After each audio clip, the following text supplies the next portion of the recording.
Hello everyone, আশা করি তোমরা ভালো আছো। আমিও খুব ভালো আছি। আর ঠিক ধরেছে একদম, আমরা গেছিলাম কল্যাণী ITI মোড়ে।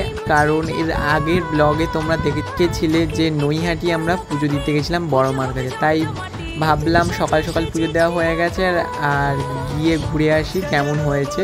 আর প্রত্যেকে গিয়ে ওখানে রিল বানাচ্ছে, আমি ভাবলাম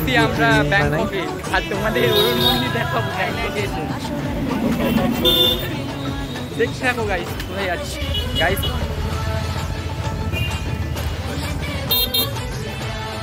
গাইস চলে এসেছি ফাইনালি ব্যাংকক। পিছনে দেখো অরুণ মন্দির ব্যাংককে।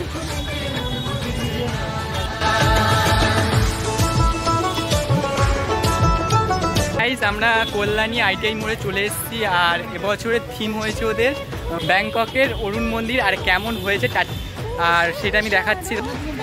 আর এই যে হয়েছে স্ট্রাকচারটা হয়েছে, এখনো কমপ্লিট হয়নি। আর তোমাদের সঙ্গে শেয়ার করছি। আর আমার সঙ্গে কারা এসেছে তাদের একটু দেখাচ্ছি। এই যে লুটে যাচ্ছে, অবশ্যই তোমরা জানাবে। তোমরা যদি আসো পরে অবশ্যই কমেন্ট করে জানাবে। আর একজন যে ছাতার নিচে লুকিয়েছিল, এই যে এতক্ষণ পরে এসে ধরা দিয়েছে। আর এর নাম তো জানোই তোমরা। আর এই হলো ফাইনাল লুক, পিছন থেকে দেখাচ্ছি। দারুণ, মানে তোমরা যদি দেখতে যাও মানে পুজোর সময় তোমরা আসলেই দেখতে পাবে, অবশ্যই আসতে হবে। আর দেখলে তারপর বুঝতে পারবে কতটা সুন্দর। এরপরে তো আরও হবে। তারপর দেখো আমরা কী করছি গাইজ, আমরা তারপরে চা খেতে বসে গেছি। দুপুরে কে খাও এরকম কমেন্টে অবশ্যই জানো। এরকম দুপুরের চা আমরা খাচ্ছি, দুপুরের চা গরমের মধ্যে চা খাচ্ছি। শিয়ালদা এসে নিউ মার্কেট যাও বলে শিয়ালদা থেকে বাস ধরেছি।